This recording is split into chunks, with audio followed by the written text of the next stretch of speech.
Boker Tov Chavrim. I'm Stephen Ben-nun. You're watching Israeli News Live. You guys, I'm sure many of you are already aware, Israel has struck inside of Syria once again, but we have other breaking news.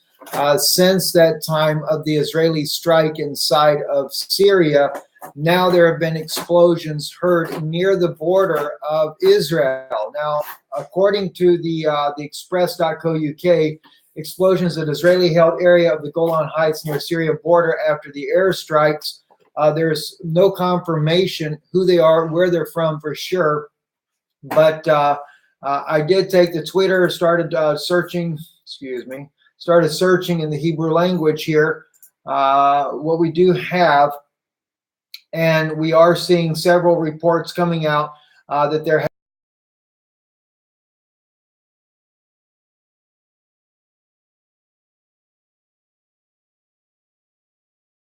they're near Quneitra, and Quneitra happens to be the very place or the mountain that overlooks this mountain right here, Avital Mountain Reserve. Avital Mountain, in fact, there's a school there that serves a lot of the area kids there in the Golan, in that area as well. But you are sitting right here on the border with Syria, literally just meters across this border. So according to the early reports where people are speaking about this right now, we don't know for sure exactly if it's been confirmed. Is it on the Israeli side? Is it on the Syrian side? It still unsure as far as which side that would be on. And I would think, unless maybe it's mortar rounds or something like that coming in, this will only cause Israel to strike even more, or at least do the attempted strikes inside of Syria. Sky News is already picking this up now. Missile shot down over Syrian airbase reports. I've actually done some of the searching of the people that we know inside of Syria as well. They're already speaking about the attack, and they say that the base where this was at is actually, of course, that's east of Damascus is where it's at. Said the missiles had targeted the Sharat Air Base in Homs, province of Dunmar military airport. Wait a minute, hang on one second. I'm wondering if that's the right one, because let me go back over here just a second here. I'll go into the English language because that's not the base here. Now they're starting to pick it up. Express.co.uk is picking up the explosions near the Israeli border. Now they're going with that as well. We do have,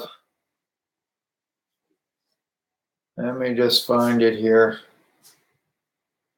It's the Damar Air Base, which, by the way, also is Russian military is stationed at this air base. Early on, what we're seeing thus far, they're saying that it was alleged that Israel carried out the airstrikes because the U.S. was contacted. The U.S. has said that they were not engaging in any military action in this area. So there is not 100% certainty that it was actually Israel, but there is a good possibility that it was. Here we go. Now we've got Amman actually bringing it out. Let's pull their article up here. And from what I understand, there were 9 missiles shot from Lebanese airspace at a high altitude. One of those hit the target. The rest of those did not hit the target. The rest of them were missing.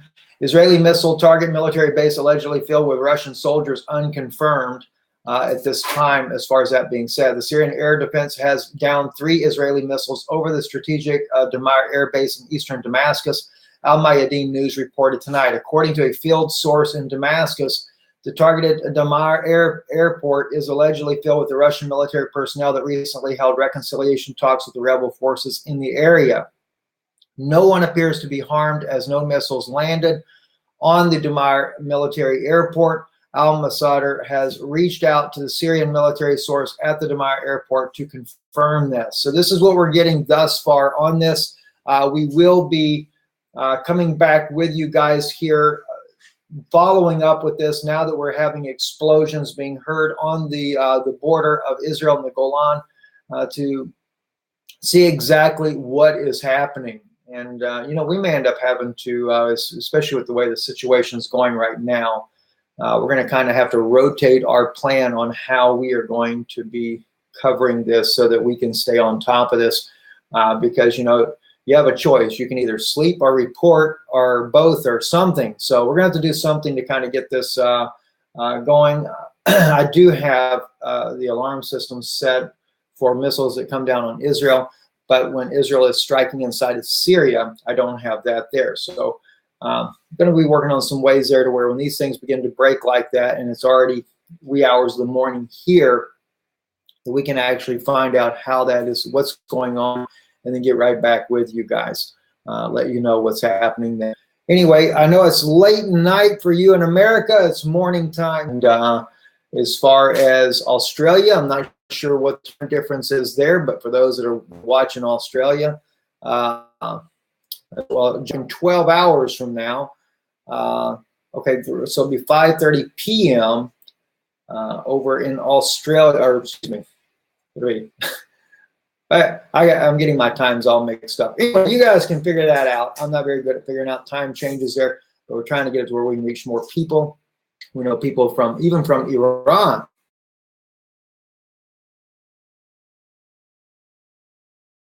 to watch from Iran.